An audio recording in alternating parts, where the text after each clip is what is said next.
Hello dear friends, I'm Roland Gunther, homeopath on Vancouver Island, and thank you so much for joining me today here in my office again. I would like to say a few words about discussions that are happening these days in the public. Discussions about the coronavirus, about COVID, about vaccination or not vaccination are very, very common, and we hear them everywhere. And I think it's important that we have these conversations. However, it's also important how we do these conversations. And sometimes I think the way it's being done contributes more to the polarization and not finding a solution than to finding a solution.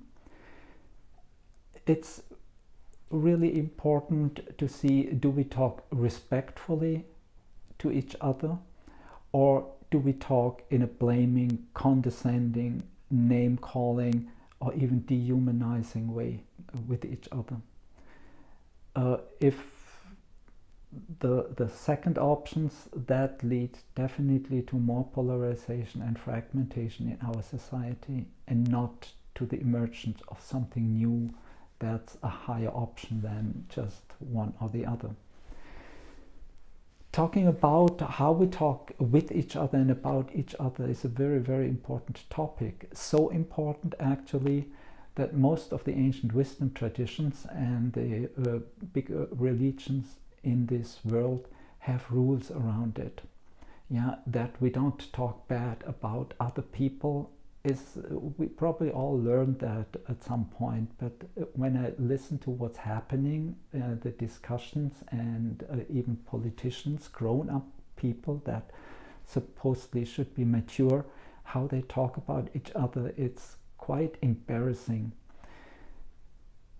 In different religions phrase that in different ways. The most beautiful what I heard around that was from a friend who told me the rules in now I don't remember anymore the Jewish the Hebrew name of it, but it's rules around talking about each other.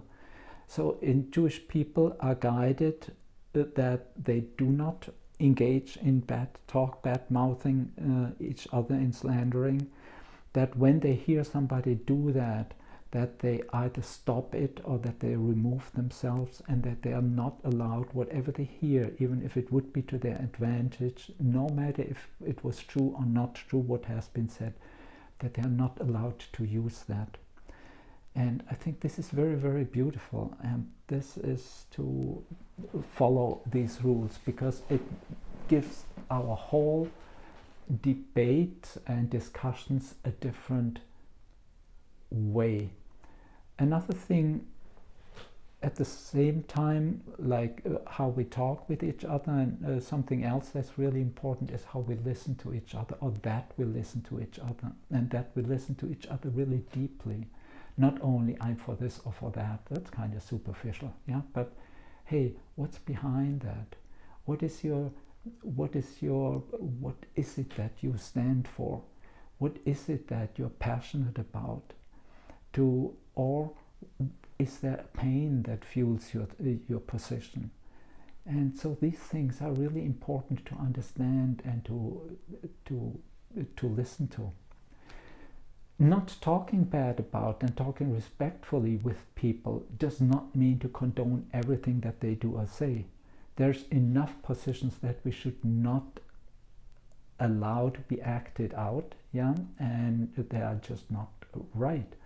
Yeah, when things go against basic human rights, it's time to say no. But even that is, we don't need to make people bad that talk about that. It's much more saying, okay, what you say or I don't agree with what you say or what you want, yeah, but that does not make the people bad that do this. They have their reason somehow, which is again ours to understand. Again, another aspect of this discussion is I think it's much more important that we say what we stand for than what we are against. We're not defined by what we're against, or it's a kind of poor definition. Yeah, if my self attitude is based on I'm against Trump or I'm against vaccination, that's kind of poor.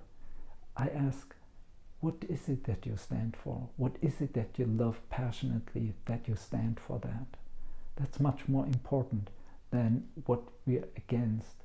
Imagine some people really want good things, but they talk much more about what they don't want. And guess where the energy goes and what they support? Probably exactly what they don't want. That's what they support. Imagine a priest, for example, that talks passionately against the evil in the world. Guess what he probably brings? He probably brings part of this evil into the world simply with his polarizing talk.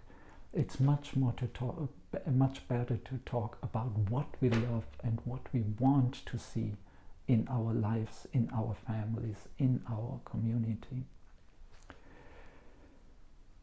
As long as we blame, we are not yet part of a solution.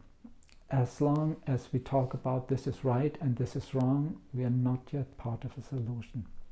We need solutions, but solutions always are found on a higher level and usually include both positions on a conflict. On the level of the conflict, right and wrong, there is no solution. This can't be it. But what we need is solutions. So I really would like to ask you just to think about it in the next days or around Christmas when we talk with each other. Yeah, that we talk about what we stand for, that we listen to each other, and that we just refrain from talking bad about each other. And maybe thinking about that can even save your Christmas or the peace around your Christmas tree, which would be wonderful. I wish you really a wonderful solstice and Christmas time, and thank you for listening, and all the best.